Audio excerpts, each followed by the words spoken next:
এইরকম ডিম ভুনার সাথে নান, পরোটা, পোলাও, ভুনা খিচুড়ি, সাদা ভাত যেটা দিয়ে খান না কেন খেতে কিন্তু অসাধারণ লাগে।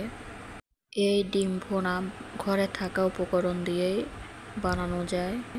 আসসালামু আলাইকুম, কেমন আছেন সবাই? আশা করি সবাই অনেক ভালো আছেন।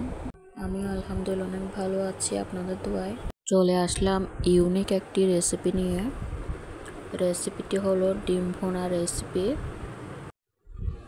চলুন তাহলে শুরু করা যাক রেসিপিটি। চুলায় একটা পাতিল বসিয়ে দিয়েছি। পাতিলটা গরম হয়ে গেলে দিয়ে দিব হাফ কাপ পরিমাণ সয়াবিন তেল, আগে থেকে সেদ্ধ করে রাখা 4টে ডিম আমি ভুনা করে নিচ্ছি। বেশি ভুনে নিতে হবে না, হালকা একটু ব্রাউন কালার হয়ে আসলে হয়ে যাবে।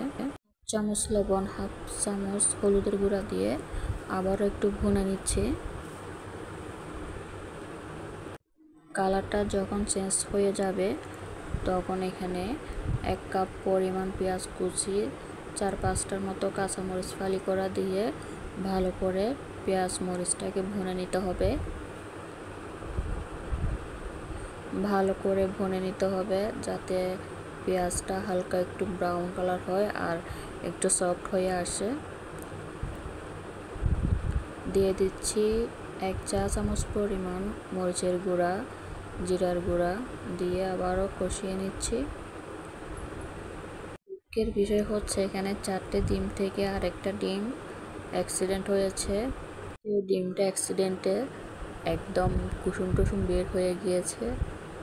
হালকা একটু পানি দিয়ে আমি কষিয়ে নিচ্ছি। ভালো করে কষিয়ে নিতে হবে। কষাতে কষাতে ডিমটা এখানেই হয়ে যাবে। তো ফ্রেন্ডস, হয়ে গিয়েছে আমার ডিম ভুনা রেসিপি। কেমন হয়েছে কমেন্ট করে জানাবে। ভালো লাগলে লাইক, কমেন্ট, শেয়ার করবেন। পাশে থাকা বেল আইকনটি প্রেস করে রাখবেন নতুন কোনো ভিডিও সবার আগে পেতে। কালারটাও অনেক সুন্দর হয়েছে বন্ধুরা, যেটা দিয়ে খান না কেন অনেক ভালো লাগলো। আসসালামু আলাইকুম, আল্লাহ হাফেজ।